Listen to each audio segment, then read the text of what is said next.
খাঁটি মধু কারা কারা খান একটু হাত উঁচু করেন তো। প্রত্যেকে খাবেন, খুব উপকারী খাঁটি মধু। আচ্ছা, একটা ইন্টারেস্টিং জিনিস বলি। মধুর যে মৌচাক আছে না, মৌচাকে কিন্তু সিকিউরিটি গার্ড অফিসার আছে। যে ভাই আপনি কি করেন, এটা কি ক্যান্টনমেন্ট? হ্যাঁ, ক্যান্টনমেন্টের মতো। অনেকে বিভিন্ন কোম্পানির নাম নিতে চাই না, কয় যে পরিশোধিত মধু। পরিশোধিত মধু, বাপমার ভালোবাসা যদি কয় পরিশোধিত ভালোবাসা, এটা কি হবে? ওইটা তো 100% অরিজিনাল, কিসের আর পরিশোধন করবে? মৌচাকের মধ্যে সিকিউরিটি গার্ড অফিসার থাকে। একটা মৌমাছি যখন আসে, আসার পরে তাকে চেক করে। এই যে এয়ারপোর্টে ঢুকলে যেমন মেটাল ডিটেক্টর দিয়ে চেক করে না, এরকম প্রত্যেকটা মৌমাছিকে আলাদা আলাদা করে চেক করে। চেক করার পরে যদি দেখে তার মধ্যে কোনো জার্ম আছে, কোনো জীবাণু আছে, তাহলে তাকে আসসালামু আলাইকুম বলে বিদায় করে দেয়, ঢুকতে পারবে না। সে আবার নিজে পরিষ্কার হয়ে আবার আসে, আবার এসে চেক করে, যদি দেখে যে অপরিষ্কার আছে আবার ফিরায় দেয়। তৃতীয়বার আবার আসছে, আবার যদি দেখে অপরিষ্কার, তাকে মেরে ফেলে। মারাত্মক। তার মানে এমন একটা সিকিউরিটি সিস্টেম মৌচাকের সিকিউরিটি অফিসাররা করছে, প্রত্যেক ফোঁটা মধু 100% অথেন্টিক পিওর।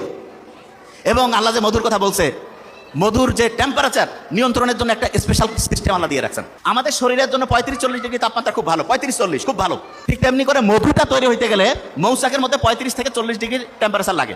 এখন আপনার মাথায় একটা প্রশ্ন আসতে পারে যে গরমের সময় ধরা যাক যে সাহারা মরুভূমি, ওইখানেও মৌচাকের মধ্যে মধু হয়, তো ওইখানে তো টেম্পারেচার 50, ওইখানে 35-40 আসবে কি করে? আবার সাইবেরিয়ার মধ্যে ওইখানেও মধু হয়, সেইখানে দেখা যাচ্ছে যে 0 ডিগ্রি 20 ডিগ্রি, ওইখানে মধু হবে কিভাবে? শুনলে অবাক হবেন, মৌচাকের মধ্যে যে মৌমাছি আছে, সেই মৌমাছির মধ্যে এয়ার কন্ডিশন মেশিন আছে। কিরকম? ওদের যে ডানা আছে না, ডানার মধ্যে 2 রকম প্যাটার্ন আছে। একটা ডানা হচ্ছে উপর থেকে নিচে ঘুরে, আর একটা নিচ থেকে উপরে ঘুরে। ওই যে ফ্যান যেমন আছে না, ফ্যান উপর নিচ করলে দেখবেন আপনি, এটা এক্সাম্পল হচ্ছে কিছু এয়ার কুলিং মেশিন আছে, গরমও দেয় ঠান্ডাও দেয়, হিটও করে, এয়ার কন্ডিশনিং। ঠিক তেমনি করে ওই মৌমাছির পাখাগুলো যখন ডান পাশে ঘুরতে থাকে, তখন টেম্পারেচার আস্তে আস্তে আস্তে বাড়তে থাকে।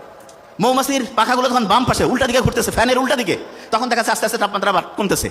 এবং এরা এত সায়েন্টিফিক, যখনই টেম্পারেচার 35-40 এসে গেল, তখন ঘোরাঘুরি বন্ধ করে দিল। মৌমাছির মধ্যে যে বুদ্ধি আল্লাহ দিছে, মানুষ যদি মৌমাছি নিয়ে গবেষণা করে, তাহলে দেখবে যে আল্লাহ উপর থেকে প্রত্যেকটা জিনিস মানুষের প্রয়োজন অনুযায়ী ডিজাইন করছে, প্রয়োজন অনুযায়ী।